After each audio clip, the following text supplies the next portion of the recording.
రాజధాని మీద మీ అభిప్రాయం ఏంటి? ఈసారైనా ఆంధ్రప్రదేశ్ రాష్ట్రానికి శాశ్వత రాజధాని ఉంటుందా?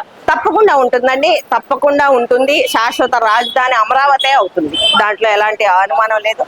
అది అవ్వటానికి కొంచెం టైం పడుతుంది. అందరం కష్టపడాలి, శ్రమించాలి, ఒకే తాటి మీద కూటమి నడవాలి. నరేంద్ర మోడీ గారి ఆధ్వర్యంలో ఇవన్నీ జరగాలి.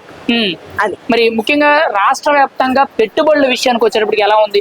అసలు పెట్టుబడులతో రోజు రోజుకి కూడా ఉద్యోగ కల్పనే కానీ అభివృద్ధి కానీ ఎంతవరకు కూడా దోహదపడుతుంది? దాని గురించి మీరే చెప్పండి. ఏమంటే అభివృద్ధి లేకుండా ఉద్యోగాలు రావు. ఇప్పుడు బయట విదేశాలకి, పక్క దేశాలకు వెళ్ళి మనం పెట్టుబడి తెచ్చుకొని ఒక కంపెనీ కట్టుకుంటేనే కదా దాంట్లో కొన్ని ఉద్యోగాలు వస్తాయి, అవి ఇవ్వగలం. అక్కడ ఏమీ లేకుండా ఉద్యోగాలు ఇచ్చి ఏం చేయగలం? ఇప్పుడు యువతకు అది కూడా అర్థమవుతూనే ఉంది కదా. రానున్న రోజుల్లో ప్రభుత్వం ఏంటి అనేది అర్థమైపోతుందండి. ఇప్పుడు మన మీద కూటమి ప్రభుత్వం మీద నమ్మకంతో, అలాగే నరేంద్ర మోడీ గారి మీద ఉన్న అపారమైన అభిమానంతో పక్క దేశాల వాళ్ళు కూడా చాలా సపోర్ట్ చేస్తున్నారు మనకి.